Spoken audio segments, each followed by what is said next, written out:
Let's see everybody, how y'all doing today? It's me, Michael Cantress, aka Michelle, aka Rogue Forever, aka Rogue Spiritual, aka my street ed has been priest been checking this since 1997. Let me tell you something. So out on these YouTube streets, right?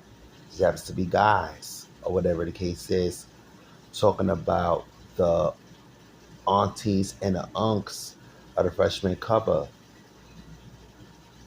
Relate, commented what I commented. And mind you, I'm the one that was beautifully cursed to bust on a mic. So now we have Instagram, right? And before I get to this female, this bitter one, female that represents the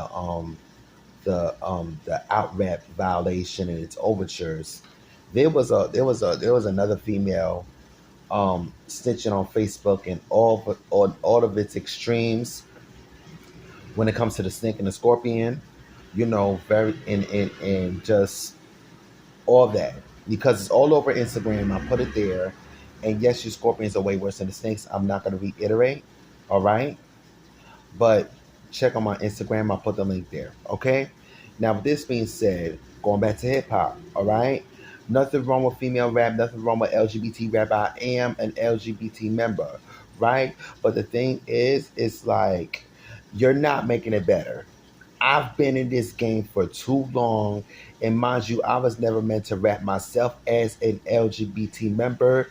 That just happened to be in the fucking way by being driven in the way per se. Let's just say it like this: I was driven in the fucking way, the way it was done as an LGBT member on the mic. All right. So now we gotta get that cleared up. All right. Now, you females and you bitter ones never made it better. Yes, I talk about two niggas on the freshman cover putting the aunties and the uncles on blast. And they really do be looking like some bona fide uncles and aunties from a fucking cookout. And all they needed was a job, but they just wanted to come up real quick. All right. If he wasn't a celebrity then, and 40 years later you want to fuck around and blow up, why? Okay? And to the female on Instagram or whatever, one of many, because if I'm talking about that female, I'm talking about the bitter ones, right? So I don't care how you feel. Listen, y'all don't make it better. And the thing is, y'all want the next Roxanne Shante or the next this or the next that. The thing is, right? The problem with you bitter ones and you females, the thing is, y'all fuck around and snatch a nigga fitted in real time or whatever the case is. However, when y'all females and bitter ones march up to the limelight, all of a sudden you're snatching sandals and dresses and glitter. And everybody over here singing a Lloyd Banks. And Lloyd Banks is saying himself, the kids used to look up to you, what the fuck happened? And this is where the fuck we at.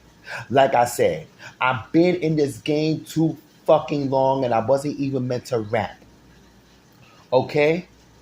God has literally put me in a position to rap as the curse has been beautifully insane. Do you understand what that means? I was not meant to rap. I was just meant to bust a check, sell drugs, and scrap and live by happily ever after life. But here we are. And here y'all are. And it's always a bitter one or a female that will never understand the problems that an LGBT member or a female in a hip hop circuit goes through. Hence, this is coming from somebody that was never meant to rap, however, has 15 years of stage presence alone. All right, before I took it to the internet, discography since 2019. Yes, I'm tooting my own horn. And to add insult to the fucking injury, on Instagram, I got very few following in comparison to YouTube, right? And I was been offered a verification badge, and I got the lowest following. Where they do that at? Okay? Before the verification badge, I was already taking a risk being up a celebrity DM. Nigga, bitch, faggot, or treating them. If not being in their fucking DM, tagging them, and 8 times out of 10, all treating them acknowledged me. They had a bigger buzz than I did way before I came in this fucking space. So come again. Thank you.